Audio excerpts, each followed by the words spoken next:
Hey, it's Jordan with the Young Turks, 2YT Politics. We are here down in Wilmington, North Carolina, in a nice little diner. And I'm here with Dr. Kyle Horton. And you are both internists, and you're also running in North Carolina's 7th District down here. It's kind of a blessing that you are both an internist and running for politicians, because we have a health issue going on here, as well as a political courage issue, I would say. So I've been down here covering Gen X, which has been found in Cape Fear River. Cape Fear River, I mean, it goes around Wilmington 200 miles. It's the main drinking source, estimated 500,000 people, maybe more. And they just found out a week ago that Gen X has been found in the water, and Gen X is basically the evil stepchild of another chemical called C8, which, if you're familiar, C8 manufactured by DuPont, not exactly a gold star chemical company, and C8 caused lots and lots of health problems in the Ohio River Valley area, West Virginia, to the tune where DuPont had to pay $960 million as part of like dozens and dozens of class action lawsuits against them. There were 30 wrongful death suits. You had cancer attributed to C8. You had liver issues. You had autoimmune, female reproductive. I will let the doctor speak because I'm just kind of going off memory. But basically, we've only known about this here for a week. My cameraman and I are going around. Frankly, a lot of the residents don't even know. What do you think about this? Obviously, you're running for a whole lot of issues. You're running against somebody who, you could say the name, pretty much has tried to eviscerate the EPA, like a lot of these Republicans, now is begging for the EPA's help. Yes, that's exactly the case. So I have been an internal medicine physician and a public policy advocate, and now I'm running for the 7th Congressional District. Who I'm running against, my opponent, has tried to defund and dismantle the EPA essentially at every turn. So any possibility that he had to put corporate polluters over our right to clean water, he has taken it. Over the past several years, ChemHours, the company that spun off from DuPont that, as you said, is responsible, they have spent $750,000 on lobbying against the Toxic Substances Control Act. When you look at my opponent's record, he has essentially rubber stamped an extremist policy. What's his name? It's David Rouser is the incumbent congressman here representing Eastern North Carolina. But it's been the worst kind of misrepresentation. The hardworking families really shouldn't have to bear the brunt and the burden of the cost of installing filtration systems or trying to guess what they need to do to keep their drinking water safe. Clean water should be a basic human right. And we'll get more into the effects, but the industry here, there's a lot of industry built around the water and the river. I was just interviewing somebody with the Cape Fear River Keepers. That's right. And I mean, there's a lot of tourism and industry related to the water. So if your water is contaminated with a chemical that there's not much testing on it, the only testing that has been done is on like rats and animals, where they found cancers, liver issues, autoimmune, and the reproductive issues. So female rats were found to have premature birth, low weight yes. in the babies they spawn. That's not exactly like welcome for business signs. No, and I mean, on the East Coast, fishing, recreation, and tourism are some of our biggest industries. We've also been dealing with threats to our coast in terms of seismic testing and offshore drilling. But when you think about, I mean, we have crabs, we have a huge seafood industry that spreads all the way up towards the Chesapeake, and all of that could be potentially affected by what's going on right now with the water. And I mean, just in fishing, recreation, and tourism on our East Coast, there's, about 95 billion in GDP, 1.4 million jobs.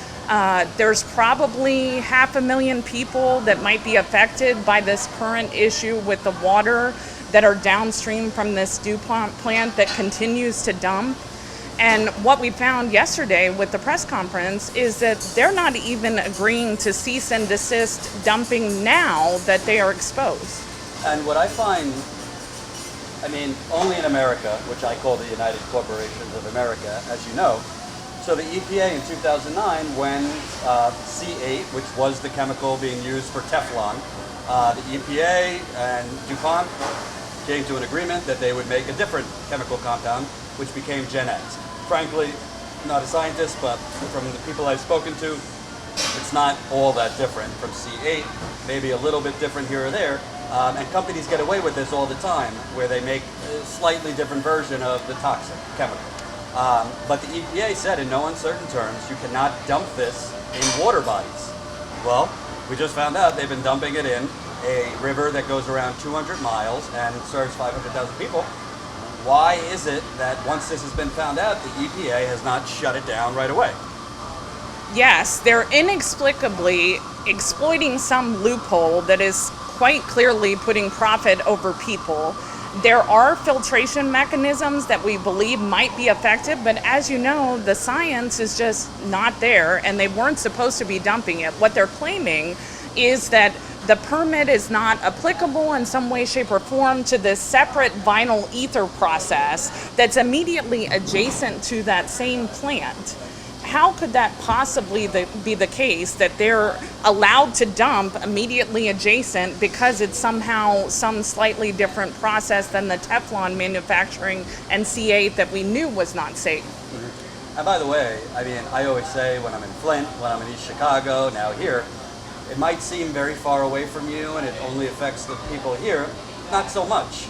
There's DuPont factories all over the country. There are, whether it's insecticide, chemical, auto manufacturing, name your industrialized factory that dump their waste in major water bodies where you get your drinking water. And as part of that dumping, there's a lot of chemicals. So speaking with Dr. Larry Cahoon yesterday, who teaches marine biology at UNC Wilmington, he basically said it's not just Gen X in the water, it's right. Other chemical compounds that they don't test for either. And the thing that I find most concerning, okay, so if they said you can't dump it in the water, is there any monitoring of industry in this country? Because it seems like we only find out about these things after a media outlet or a whistleblower or some type of, good outlet has revealed it. And also, it seems like the city officials knew about it as early as, 2013? So yes, there was a study back in 2013 that was done interrelated, and we had local scientists on the study. And that said, there seems to be no accountability or transparency. As you knew, the meeting yesterday with the ChemMars executives was a closed-door meeting. We recognize the fact that there are a lot of emerging compounds that we don't have good testing for, that we don't know the toxicities for. But that said, with Gen X specifically, the study dates back to 2013, and we are just now finding out about this. That said, we have county commissioners for New Hanover County and for Brunswick County, our adjacent county, that are affected in terms of our water. And they sit on the Cape Fear Public Utility Board, so these are publicly elected officials. Does it make any sense that they're then allowed to have closed-door meetings when this is a public utility matter? We've seen it in Flint. I think in March, it was January, they did a status update on the water there where they were trying to claim that the water is getting better. You had EPA officials, state of Michigan environmental officials, a couple other officials, but there was 0 Flint residents welcome in that meeting. So you poison the citizens and then you shut them out. Doesn't seem very transparent. It seems like the citizens, whether it be in Flint, Michigan, or here, would like to know what's being discussed, would like to know what the company is saying, would like to know what data they're citing, who knew what, when, those kinds of things, tying it to politics. So obviously you're facing a Republican challenger. North Carolina in general seems fairly, it was kind of a swing state in the election, but certain areas are more red. Yes. You have congressmen like the one you're running against who tried to dismantle the EPA. Yes. You have the Trump administration, you just told me, denied like 99%, was it? Denied the vast majority, essentially 99% of the requested relief funding for people who are suffering from Hurricane Matthew last year. And so that said, these are hardworking families in eastern North Carolina in my district who should not bear the brunt of the burden after a superstorm. And my opponent, who I'm running against, is someone who does not accept the scientific reality of climate change. He actually introduced a bill in the state Senate to outlaw using accelerated sea level rise and prediction models. As our coast is extremely threatened, and knowing and recognizing that global warming will feed superstorms like Matthew. So these are huge justice issues for eastern North Carolina in terms of our families being able to recover, but yet he's rubber stamping the Trump administration and a tide of extremism. I mean, he's basically been supporting a tide of corporate giveaways at the expense of working and middle class families in eastern North Carolina. And just so you know, North Carolina, I believe, has one of the lowest corporate tax rates in the country. I think it's under 5%. I'll get the exact number. It's not like there's an explosion of jobs. You know, we do this so that job creators can create jobs. I don't see an explosion of jobs.